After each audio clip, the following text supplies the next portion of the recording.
The spirit of what the supervisor was saying is, it's interesting. One of the reasons I'm late is because of what's happening in Washington, D.C. One of the reasons I'm late is because it's Saturday. And every Saturday, invariably, we wake up to a series of new tweets. And this morning, 6:10, 6:11, 6:29, 7:02. And then the final Schwarzenegger shot at 7:30. After a week that began with, we must put aside trivial things and trivial things, I was not surprisingly tracked down by the press to ask to respond. And I said what I want to say to all of you, that it's incredibly important at this time not to be distracted. It's extraordinarily important at this time not to be intimidated. It's profoundly important to recognize that we as Californians, not a small, isolated state, will not be bullied by this current occupant of the White House. There are over 1 million people right now that have the ability to get their records expunged because you have the courage to move in a new direction because of Prop 64. Prop 64 was not about legalizing marijuana. It was an economic justice initiative. It was a social justice initiative. It was a racial justice initiative underneath everything else. And I make this point to make another point. It's disappointing to me, and this is at peril in this room, Greg. As a Democrat, there were no other Democrats statewide that supported that initiative. But that shouldn't surprise you. When Prop 47 was on the ballot, not one statewide Democrat supported Prop 47. When the repeal of components of 3 strikes, which went into place in 1994, when Prop 187 went into place, when we got rid of affirmative action at the UC Regents, when we were talking about xenophobia and nativism, and my gosh, sounds so familiar, doesn't it? And we wanted to right that wrong. Not one statewide Democrat supported repealing those components of the 3 strikes form. How many statewide Democrats supported repealing the death penalty? Sanctuary, by the way, cities and counties are safer. It's an objective fact, not an alternative fact, an objective fact. Safer than non-sanctuary cities and counties. If you care about public safety, you care about trust and community policing. San Francisco was able to do it. Yep. So I'm wondering, what kind of lessons can we learn from San Francisco that we can do right here in our little... This is a setup question. I love it. And without tearing down existing institutions, we proved them wrong on all 3 counts. San Francisco is the only city in the United States of America that currently has universal health care, regardless of pre-existing condition, regardless of your ability to pay, and let me say this proudly, regardless of your immigration status, we universally provide health care anywhere. Access at a reasonably affordable dollar rate is Medicare for all. I just think that's inevitable in this country. Just is. And we want to be a sanctuary school. Will you guarantee as governor that you will back us on our sanctuary resolution? Jump on the, yes. So, and it was frankly an emotional response to my frustration. Look, I was the poster child for sanctuary city. When I was mayor, and this goes directly to your question and indirectly to yours. So when I was mayor, I promoted sanctuary policy. I didn't just have a sanctuary policy. I actually did billboards in a culturally competent way throughout our impacted communities. Bill O'Reilly didn't think much of that. Lou Dobbs didn't really think much of that. And so you can Google this if you want. Do not think I'm exaggerating. And so I'm intimately appreciative of what's going on with the threats around defunding sanctuary cities, large and small, all up and down this state and around the country. Because don't forget, Rudy Giuliani's New York was a sanctuary city.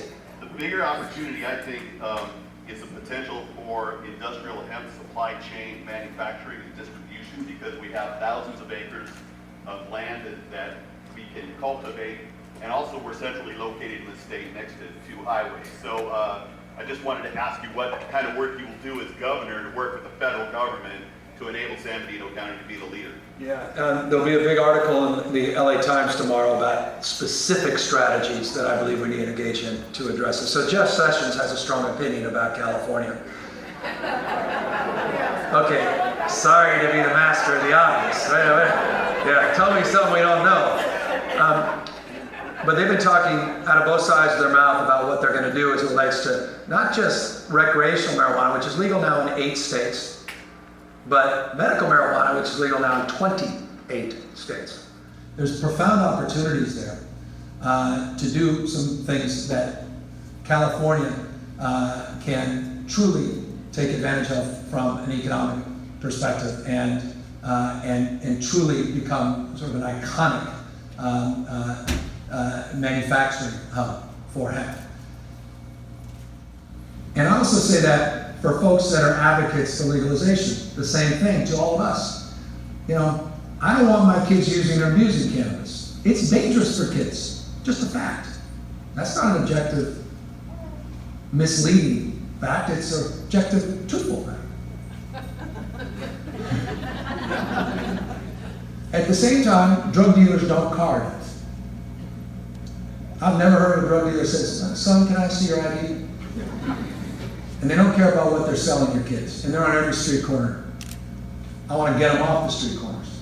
I want to get rid of the cartels. I want to get rid of the black market.